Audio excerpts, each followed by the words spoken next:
Welcome back to the fourth estate. మనం www.sakshi.comలో మనం reaction అడిగినాం. దానికి కొంతమంది రియాక్ట్ అయినారు. పవన్ కళ్యాణ్తో పెట్టుకుంటే ఏమవుతుందో చంద్రబాబుకు బాగా తెలుసు, అందుకే డిప్యూటీ సీఎంతో స్టేట్మెంట్ ఇప్పించారు అని రాము చలమల శెట్టి అని ఆయన చెప్తున్నారు. అంతా దొంగలే, ఇదంతా నాటకం అంటున్నారు చింపిరి యుగంధర్. రియల్ ఫైట్ లేదు, రియాలిటీ షోని ఏదో ఒకటి చెప్పాలి కాబట్టి చెప్పడమే తప్ప ఏమీ ఉండదు. మీడియా ముందుకు వచ్చి అంతా బాబు గారు రాసిచ్చింది మాట్లాడారు తప్ప వేరే ఏం లేదు అని పవన్ కళ్యాణ్ కూడా బాబు కనుసన్నల్లోనే నడుస్తున్నారు. వాళ్ళు ఒకటే, చూసే జనాలే పిచ్చివాళ్ళు అని చెరుకూరి నాగూర్ అంటున్నారు. ఇట్లాంటి అనేకమైన అభిప్రాయాలు వచ్చి మనం గోవింద్ రెడ్డి గారిని అడుగుదాం. గోవింద్ రెడ్డి గారు, నిజంగా ఇదేమైనా రాజకీయ క్రీడలో భాగంగా చూడాలా, లేకపోతే నిజంగానే పవన్ కళ్యాణ్ ఆంధ్రప్రదేశ్లో తెలుగుదేశం పార్టీకి సంబంధించిన ఎంపీలు కేంద్రాన్ని నిలదీయడం లేదు, పనులు జరగడం లేదనే ఆ బాధతోటే మాట్లాడుతున్నారు అనుకోవాలా?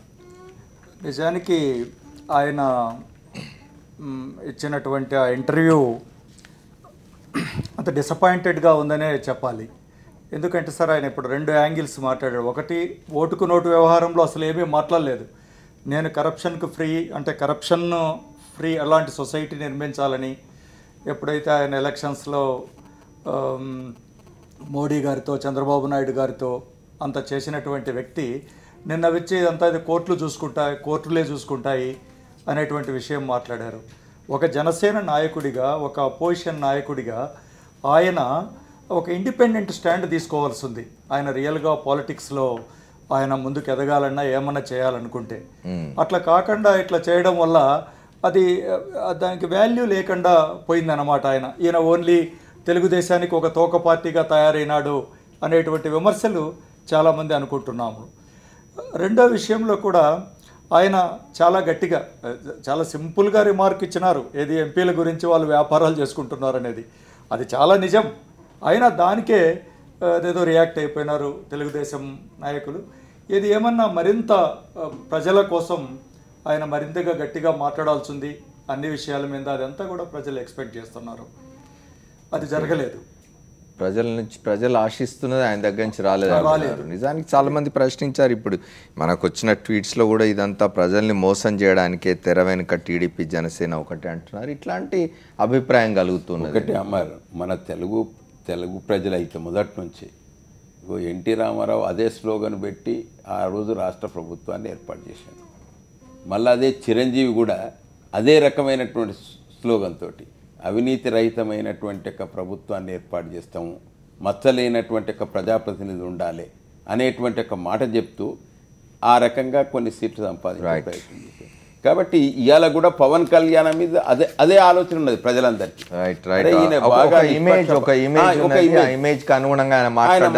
ఒకసారి మనం విష్ణువర్ధన్ రెడ్డి గారిని అనంతపూర్ నుంచి భారతీయ జనతా యువ మోర్చా నాయకులు వారితో మాట్లాడదాం. అట్లాగే విజయవాడ నుంచి మళ్ళీ అది విష్ణు గారు జాయిన్ అయ్యారు, కాంగ్రెస్ నాయకులు.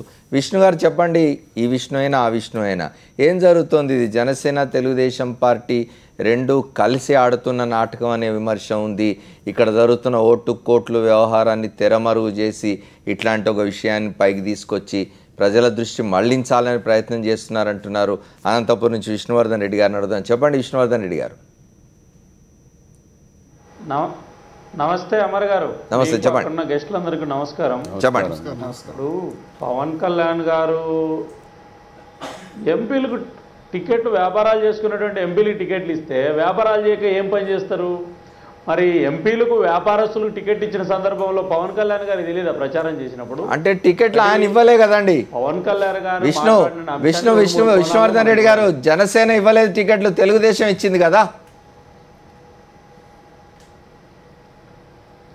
నేను పవన్ కళ్యాణ్ గారు మాట్లాడినటువంటి దాన్ని విమర్శించడంలే. పవన్ కళ్యాణ్ గారికి కూడా తెలుసు కదా. కొడాలి నాని ఇప్పుడు మన ఎంపీ టికెట్లు ఇచ్చినటువంటి వ్యక్తులు పార్లమెంట్ సభ్యుల్లో దాదాపు 30 మంది. ఏ రాజకీయ పార్టీ తీసుకున్నా, టీఆర్ఎస్ తీసుకోండి, లేకపోతే బీజేపీ తీసుకోండి, లేదా మా పార్టీలో ఒక్కరే మాత్రమే బీజేపీలో వ్యాపారస్తులు, మిగతా మా హరిబాబు గారు వ్యాపారస్తులు కాదు, నేను ప్రొఫెసరు. మిగతా అన్ని రాజకీయ పార్టీల్లో మమ్మల్ని కొంచెం మినహాయింపిస్తే అన్ని పార్టీల్లో వ్యాపారస్తులు పార్లమెంట్ సభ్యులు. అయితే పవన్ కళ్యాణ్ గారు మాట్లాడిన వ్యాఖ్యలు ఇది టీఆర్ఎస్ పార్టీకి నచ్చడం లేదు, వాళ్ళు విమర్శించారు. వైఎస్ఆర్ కాంగ్రెస్ పార్టీకి నచ్చడం లేదు, సరిగా మాట్లాడలేదంటున్నారు. టీడీపీకి నచ్చడం లేదు. నేనేమంటున్నానంటే, నా ఉద్దేశం ఏంటంటే, పవన్ కళ్యాణ్ గారు 6 నెలలకు 3 నెలలకు స్పందించకుండా ఆయన మాట్లాడేటువంటి ఒకవేళ వాస్తవాలైనా నిర్దిష్టంగా ఆయన ఒక రాజకీయ పార్టీగా అనౌన్స్ చేసి ఈ రాష్ట్రంలో తెలుగుదేశం, బీజేపీ, పవన్ కళ్యాణ్గా ఆయన కూడా వచ్చి బీజేపీ, పవన్ కళ్యాణ్ కలిసి ఈ రాష్ట్రంలో తెలుగుదేశం పార్టీకి సహకరించారు. ఖచ్చితంగా పవన్ కళ్యాణ్ గారిని చూసి కూడా ప్రజలు ఓట్లు వేశారు. దాంట్లో ఎవరు కాదనలేని సత్యం.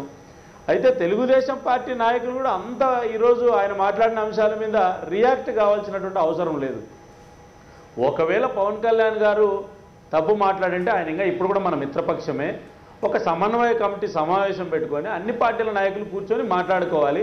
ఆయనకున్న అనుమానాలు తీర్చాల్సిన అవసరం ఉంది. ఎందుకంటే ఆయన కారణంగా తెలుగుదేశం పార్టీకి ఓట్లు వచ్చాయి. ఈరోజు మన అధికారంలో మనం ఒప్పుకుంటున్నాం కాబట్టి ఈ సందర్భంలో పవన్ కళ్యాణ్ గారు మాట్లాడుతున్నటువంటి అంశాల్లో కొన్ని ఎక్కడ కూడా పొంతన లేని మాటలు కూడా మాట్లాడుతున్నారు. ఇప్పటిదాకా సోదరుడు పాల్గొన్న గారు మాట్లాడారు. ఆయన మరి పవన్ కళ్యాణ్ గారి వ్యాఖ్యలా లేకపోతే పవన్ కళ్యాణ్ గారి యొక్క ఆలోచనను ఇట్లా ఉంటాయని మాట్లాడా అనేటువంటిది ఆయన క్లారిటీ ఇలా. ఎందుకంటే పవన్ కళ్యాణ్ గారు అధికారికంగా ఒక ప్రకటన ఇచ్చారు, నా పార్టీలో నేను తప్ప అధికారికంగా నా యొక్క అంశాన్ని మాట్లాడేదానికి ఎవరికి కూడా అధికారం లేదు, నా దగ్గర ఎవరు అధికార ప్రతినిధులు లేరని. మేము కూడా అధికారులు కానీ అధికార ప్రతినిధులు చెప్పట్లేదండి, మేము కూడా జస్ట్ అభిమానిగా చెప్తున్నాం. సార్ ఒక్క నిమిషం, మేము కూడా అధికార ప్రతినిధి కానీ కోఆర్డినేటర్ కానీ ఇంకొకరు కానీ ఆయన పార్టీ పెట్టలేదు. అభిమానిగా నన్ను పిలిచారు కాబట్టి ఒక్క నిమిషం సార్, అభిమానిగా నన్ను పిలిచారు కాబట్టి నేను వచ్చి మాట్లాడుతున్నా, గుర్తుపెట్టుకోండి. అది కూడా పిలవకపోతే నేను రాను. ఇంకో విషయం పాల్గొన గారు చెప్పండి. ప్రత్యేక హోదా గురించి మరి పవన్ కళ్యాణ్ గారు మాట్లాడినారు, ఆయన పార్టీ స్పందించినట్లు మీరు మాట్లాడుతున్నారు. పవన్ కళ్యాణ్ గారికి క్లారిటీ ఉంది.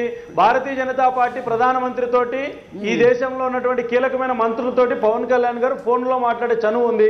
మా పార్టీ నేతలు నేరుగా ఆయనకు సంప్రదిస్తున్నారు. ఆయన అభిప్రాయాన్ని మీరు మాట్లాడారంటే ఇప్పుడు స్పెషల్ స్టేటస్ ఇవ్వకుండా బీజేపీ కూడా కుట్ర చేస్తుందని మేము అనుకోవాలా? మేము ప్రజలందరం కూడా ఇప్పుడు బీజేపీ అడ్డుపడుతుంది, బీజేపీ కావాలని ఇవ్వటం లేదు అని మీరు ఒప్పుకుంటున్నారా? మీరు కూడా మీ పార్టీ స్టాండ్ అదేనా? మీరు ఇవ్వకూడదని మీరు చెప్పుకుంటారు. 1.5 years నుంచి మీరు ఎందుకు ఆపారు? ఇస్తారా ఎవరో మీరు సమాధానం చెప్పండి. ఇప్పుడు నేను ఓటర్ అడుగుతున్నా మిమ్మల్ని. భారతీయ జనతా పార్టీ ప్రత్యేక హోదా విషయంలో మీకున్నటువంటి అనుమానాలు తీర్చడానికి సిద్ధంగా ఉన్నాము. మీరు ఈ రాష్ట్రంలో ఒక పౌరుడిగా మీరు అడిగే హక్కు ఉంది, నేను కాదనను. పాల్గొన గారుగా ఒక ఓటేసినటువంటి ఓటర్గా అడిగేదానికి హక్కు ఉంది, నేను సమాధానం చెప్తాను. భారతీయ జనతా పార్టీ ప్రత్యేక హోదా విషయంలో ఈరోజు పవన్ కళ్యాణ్ గారు కావచ్చు, తెలుగుదేశం పార్టీ కావచ్చు, కాంగ్రెస్ పార్టీ కావచ్చు, ఎవరు మీరు ఈ రాజకీయ పార్టీలు అడిగేదానికి హక్కు లేదు. మీరు కూడా పాల్గొన గారుగా అడిగేదానికి హక్కు ఉంది, మేము సమాధానం చెప్తాం. ఎందుకంటే చెప్పండి, పాల్గొన గారు ఎవరు మాట్లాడలేదు. ఈ రోజు స్పెషల్ స్టేటస్ విషయంలో కూడా భారతీయ జనతా పార్టీ మాత్రమే దాని మీద కేంద్ర హోంశాఖ మంత్రిత్వ శాఖ చర్చలు జరుపుతుంది. ఈ రోజు దానికి సంబంధించినటువంటి సాంకేతికమైన ఇబ్బందులు ఉన్నాయి. ఈ రాష్ట్ర ప్రజల ముందు భారతీయ జనతా పార్టీని నిందించాల్సినటువంటి అవసరం లేదు. ఈ రాష్ట్రంలో భారతీయ జనతా పార్టీ రాజ్యసభలో 5 సంవత్సరాలు కాదు 10 సంవత్సరాలు కావాలి, అరగంట నుంచి మాట్లాడి మీ వెంకయ్య నాయుడు గారు ఇప్పుడేం మాట్లాడలేదు. దాని సంగతి చెప్పండి. మీరు వైఎస్ఆర్ మీరు బీజేపీ పార్టీకి లీడర్ గా ఉండి మీరు ఒప్పుకుంటున్నారా మేము అని చెప్పండి. చెప్పింది బీజేపీ. ఒక్క నిమిషం విష్ణువర్ధన్ రెడ్డి గారు, విష్ణువర్ధన్ రెడ్డి గారు ఒక్క మాట, విష్ణువర్ధన్ రెడ్డి గారు ఒక్క మాట, నాదొక్క ప్రశ్న. విష్ణువర్ధన్ రెడ్డి గారు మీ ఇంత మాట్లాడుతున్న దాంట్లో ఒక మాట చెప్పినారు ఏమిటంటే, భారతీయ జనతా పార్టీ తెలుగుదేశం రెండు కలిసి పోటీ చేసినాయి, జనసేన దానికి సపోర్ట్ చేసింది 2014 ఎన్నికల్లో. సమస్యలు ఏమైనా వస్తే ఈ 3 పార్టీలు కూర్చొని మాట్లాడుకోవాలి సమన్వయంతో అన్నారు. అట్లాంటి కోఆర్డినేషన్ సంబంధించిన కమిటీ ఏమైనా ఉందా? ఇప్పటిదాకా మాట్లాడుకున్నారా? జనసేన తరఫున పవన్ కళ్యాణ్ గారిని ఎప్పుడైనా ఇన్వాల్వ్ చేశారా? ఈ సంవత్సరం కాలంలో దాదాపు 13-14 మాసాలు అవుతుంది మీ ప్రభుత్వం వచ్చి.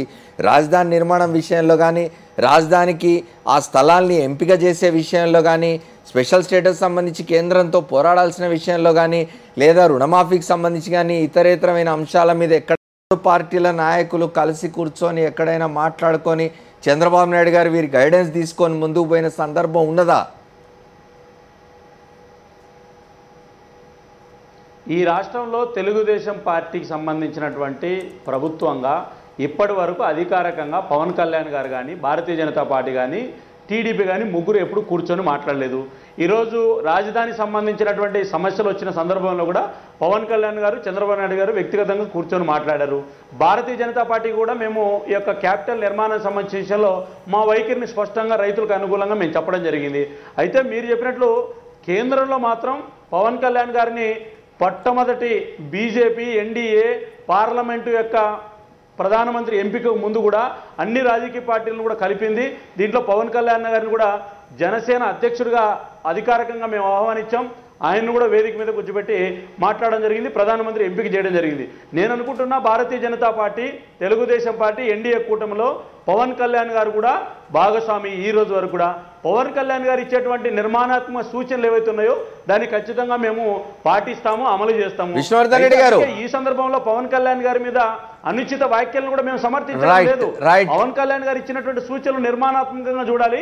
వ్యక్తిగతంగా కొంతమంది ఎంపీలను ఆయన పేరు పెట్టి మాట్లాడారు కాబట్టి ఆ ఎంపీలు స్పందించడం జరిగింది. కాబట్టి మనం వ్యాపారం చేసుకునే తప్పు చేస్తుంటే స్పందించాలి కానీ వ్యాపారమే తప్పని మాట్లాడితే చిరంజీవి కొడుకు ఈరోజు విమానయాలు మనం రంగంలోకి వచ్చాడు, తప్పేం కాదు. వ్యాపారాలు చేసి నిజాయితీగా బతకాలి ఎంపీలు ఎమ్మెల్యేలు. ప్రజల సొమ్ము దోచుకోకూడదు, నిజాయితీగా సేవ చేయాలి, అంతేగాని వ్యాపారాలు చేసుకో. విష్ణువర్ధన్ రెడ్డి గారు, వి గాట్ యువర్ పాయింట్ అండి, వి గాట్ యువర్ పాయింట్. అయితే ఒకటేమిటంటే వ్యాపారాలు చేసుకోవడం అనేది ప్రతి పౌరుడికి ఉన్న హక్కు, కానీ వ్యాపారాన్ని కాపాడుకోవడానికి రాజకీయాల్ని వాడుకోకూడదు అనేది ప్రశ్న. ఇక్కడ ఏం జరుగుతుందనేది మనం మల్లాది విష్ణు గారు కాంగ్రెస్ నాయకులు వారితో కూడా మాట్లాడదాం. మాట్లాడే ముందు ఒక షార్ట్ బ్రేక్ తీసుకొని వస్తాం.